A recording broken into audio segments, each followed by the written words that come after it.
Hi friends, welcome to Apsara's Lifestyles. So இன்றைக்கி இந்த வீடியோவில் ஒரு சூப்பரான இன்ஃபர்மேஷன் தான் பார்க்க போகிறோம். இஞ்சி பூண்டு பேஸ்ட்டை எப்படி அரைச்சி மாதக்கணக்கில் ஃப்ரெஷ்ஷாகவே அதுவும் சிம்பிளாக ஈஸியாக ஸ்டோர் பண்ணுறதுன்னு பார்க்கலாம். ஸோ இஞ்சி பூண்டு பேஸ்ட்டு நல்லா ஃப்ரெஷ்ஷாக இருக்கணும்னு சொல்லிட்டு நிறைய பேர் என்ன செய்வாங்க, வினிகர் சேர்ப்பாங்க, எண்ணெய் சேர்க்குவாங்க, அதே மாதிரி உப்புலாம் சேர்த்து அரைச்சி வைப்பாங்க. ஸோ அந்த மாதிரி எதுவுமே சேர்க்காம நம்ம சாதாரணமாக அரைக்கிற மாதிரியே அரைச்சி எப்படி ஸ்டோர் பண்ணுறதுன்னு பார்க்கலாம். ஃபர்ஸ்ட் அதுக்காக நான் பூண்டு உரித்து வச்சுருக்கேன். ஸோ பூண்டு நம்ம நல்லா க்ளீன் பண்ணிவிட்டு உரித்து எடுத்து வச்சுருவோம். பூண்டு பார்த்திங்கன்னு வச்சுக்கோங்களேன், நான் 200 கிராம் எடுத்திருக்கேன். ஸோ 200 கிராம் எடுத்த பூண்டை ஒரு பவுலில் போட்டுக்கிறேன். அதுக்கப்புறம் இஞ்சி பார்த்திங்கன்னா, இஞ்சியும் நான் நல்லா தோலை உரிச்சிட்டு தண்ணியில் நல்லா கழுவிட்டு இந்த மாதிரி வட்டமாக ரவுண்டாக கட் பண்ணி வச்சுருக்கேன். ஸோ இஞ்சி பூண்டை பொறுத்த வரைக்கும் நான் எப்படி அரைப்பேன்னு பார்த்தீங்கன்னா, பூண்டை விட இஞ்சி ஒரு 50 கிராம் நான் கூட வச்சு தான் அரைப்பேன். ஸோ 200 கிராம் பூண்டு எடுத்திருக்கேன்னா இஞ்சி 250 கிராம் சேர்த்துப்பேன். சில பேர் ஈக்குவல் குவான்டிட்டிலையும் அரைப்பாங்க, அது உங்கள் விருப்பம். பட்டு இப்போ இஞ்சி அதிகமாக இருந்தால் உங்களுக்கு டேஸ்ட்டு நல்லாயிருக்கும். ஒருவேளை பூண்டை நீங்கள் அதிகமாக போட்டுட்டிங்கன்னா டேஸ்ட்டு கொஞ்சம் வித்தியாசமாக இருக்கும்.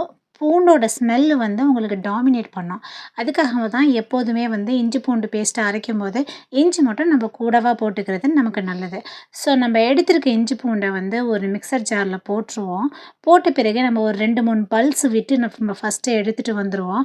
பல்ஸ் விட்டு எடுத்துகிட்டு வந்த பிறகு நம்மளுக்கு இந்த மாதிரி தான் அது குறன்னு இருக்கும். திரும்பவும் இன்னொரு தடவையும் நம்ம போய் பல்ஸ் விட்டு எடுத்துகிட்டு வந்துடுவோம்.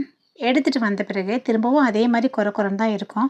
ஸோ இந்த ஸ்டேஜில் என்ன பண்ணுறீங்கன்னா, ஒரு 1/2 டம்ளர் தண்ணி, ஓகே, ஒரு 1/2 டம்ளர் தண்ணி போதும். அந்த 1/2 டம்ளர் தண்ணி ஊற்றிட்டு நீங்கள் இப்போ நல்லா ஹை ஸ்பீடில் அரைச்சி எடுத்துகிட்டு வந்துடுங்க. நல்லா செம்ம ஃபைனாக அரைச்சி வந்துடும். ஸோ இந்த ஸ்டேஜில் இதை நம்ம எப்படி ஸ்டோர் பண்ணுறதுன்னு பார்க்கலாம். ஸோ தண்ணி ஊற்றிருக்கோமோ கெட்டு போயிடுமோன்னு நினைக்காதீங்க, கண்டிப்பாக கெட்டு போகாது. இப்போ நான் இந்த அரைச்ச இஞ்சி பூண்டு பேஸ்ட்டை 3 டப்பாவில் ஸ்டோர் பண்ணி வைக்க போகிறேன். அதை எப்படி ஸ்டோர் பண்ணுறேன்னு காமிக்கிறேன். ஸோ நான் இங்கே 200 கிராம் பூண்டு, 250 கிராம் இஞ்சி போட்டு நம்ம அரைச்சதுனால கொஞ்சம் நம்மளுக்கு நிறையாவே இருக்கும். ஸோ அதனால தான் நான் பெரிய மிக்சர் ஜாரில் அரைச்சிருக்கேன். நம்மளுக்கு சீக்கிரமாக நல்லா ஃபைன் பேஸ்ட்டாக அரைஞ்சி வந்திருக்கும். இப்போ அரைச்ச நம்ம இஞ்சி பூண்டு பேஸ்ட்டை இந்த மாதிரி 3 டப்பாவில் பிரித்து வச்சுருவோம். இந்த 3 டப்பாவில் நான் என்ன செய்வேன்னா, ஒரு டப்பாவை மட்டும் ஃப்ரிட்ஜில் நம்ம கீழே பால், காய்கறி, மற்ற சாமான், மாவு எல்லாம் வைப்போம்ல, அந்த இடத்துல நம்ம வச்சுருவோம். மற்ற 2 டப்பாவை ஃப்ரிட்ஜில் மேலே ஐஸ் உறையிற இடத்துல வச்சிடணும். அந்த மாதிரி நீங்கள் ஐஸ் உறையிற இடத்துல அந்த 2 டப்பாவையும் வச்சிட்டிங்கன்னா உங்களுக்கு 1 மாதம் ஆனாலும் அந்த இஞ்சி பூண்டு பேஸ்ட்டு கெட்டு போகாது. அது மட்டும் இல்லாமல் நம்ம ஃப்ரிட்ஜுக்கு கீழே வச்ச இஞ்சி பூண்டு பேஸ்ட்டை நம்ம ஒரு 10 நாளைக்கு கண்டிப்பாக யூஸ் பண்ணி முடிச்சிடுவோம்.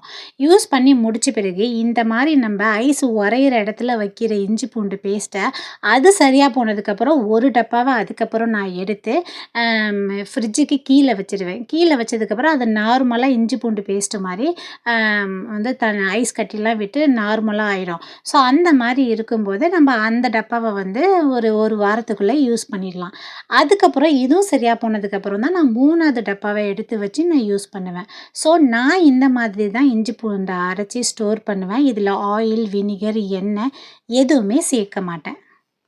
ஸோ வீடியோ ஃபுல்லாக பார்த்ததுக்கு ரொம்ப நன்றி. தேங்க்யூ ஃபார் வாட்சிங் திஸ் வீடியோ. வீடியோ பிடிச்சிருந்தா சேனலுக்கு கண்டிப்பாக சப்ஸ்கிரைப் பண்ணி சப்போர்ட் பண்ணுங்கள்.